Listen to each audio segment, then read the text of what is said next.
আমাদের বিরোধিতা হবে গোল টেবিলে, আমরা হচ্ছে পেশি শক্তি প্রদর্শন করতে রাজি নই। এটা একটা আমার মনে হয়েছে একটা অসুস্থ রাজনৈতিক ধারা। আমরা দেখেছি যে বিভিন্ন আন্দোলন সংগ্রামে হচ্ছে যখন কোনো ছাত্র সংগঠন বা ছাত্ররাই যখন এসেছে তখন তাদেরকে বিভিন্নভাবে বিএনপি, জামাত, ছাত্রদল, ছাত্র শিবির ট্যাগ দিয়ে দিয়ে তাদেরকে হচ্ছে পিটানো হয়েছে। তো এই যে হচ্ছে একটা রাজনৈতিক ধারা ছিল, এটা একটা আমার মনে হয়েছে একটা অসুস্থ রাজনৈতিক ধারা, এবং আমাদের সবার কাছে মনে হচ্ছে একটা অসুস্থ রাজনৈতিক ধারা। রাজনীতি আসলে এভাবে চলে না, ছাত্র রাজনীতি তো আরোই চলে না।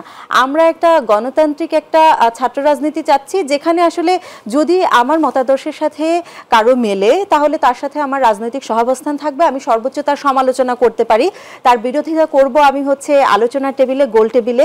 আমি হচ্ছে হয়তো সে মিছিল বের করবে, আমিও একটা মিছিল বের করব, আমি দেখব যে আমার সমর্থক কতজন, তার সমর্থক কতজন, কিন্তু কত রাউন্ড হচ্ছে বুলেট চালিয়ে হচ্ছে আমাদের শক্তি জাহির করতে হবে এরকম রাজনীতি আমরা চাই না।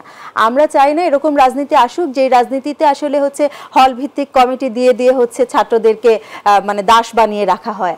আমরা এরকম হচ্ছে রাজনীতি চাই না যে ছাত্র সংসদ নির্বাচন 28 বছর পরে হবে। আপনি যে অভিযোগগুলো বলছেন যে এরকম চাই না, এটা কারা করে? ছাত্র শিবির করছে? ছাত্র শিবির তো একমাত্র বাংলাদেশের ছাত্র সংগঠন না, ছাত্র দল তো হল ভিত্তিক কমিটি দিয়েছে, অলরেডি তাদের এক্সিস্টিং কমিটি আছে। মানে আপনার কাছে সুস্পষ্ট জানতে চাই যে আপনার যে অভিযোগগুলো সেটি আপনার আজকে সহ আলোচক যেখানের তাদের ব্যাপারে এরকম কোনো অভিযোগ আছে কি না?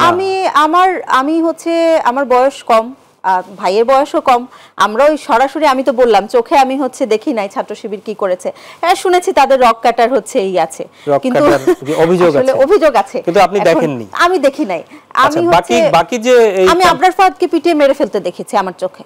আমি 19 এসে আমি আবরার ফাহাদ ছাত্রলীগ করেছে। আমি বলছি যে হচ্ছে মূলধারার যে রাজনৈতিক ছাত্র রাজনৈতিক যে দলগুলো আছে তাদের ভিতরে যে পেশি শক্তির যে প্রদর্শনীর ব্যাপার থাকে, আমরা ওখানে বাইরে গিয়ে আমরা হচ্ছে শিক্ষার্থীদের কল্যাণে কাজ করতে চাই, আমরা ঐক্যবদ্ধ থাকতে চাই যতক্ষণ পর্যন্ত অন্যান্য ছাত্র সংগঠনগুলো স্বৈরাচারের বিরুদ্ধে আছে, যতক্ষণ পর্যন্ত যে হচ্ছে একটা সরকার স্বৈরাচার হয়ে ওঠে কিভাবে সেই জায়গায় হচ্ছে যতক্ষণ পর্যন্ত তারা সাহায্য না করবে ততক্ষণ পর্যন্ত আমরা তাদের সাথে সহাবস্থানে থাকবো।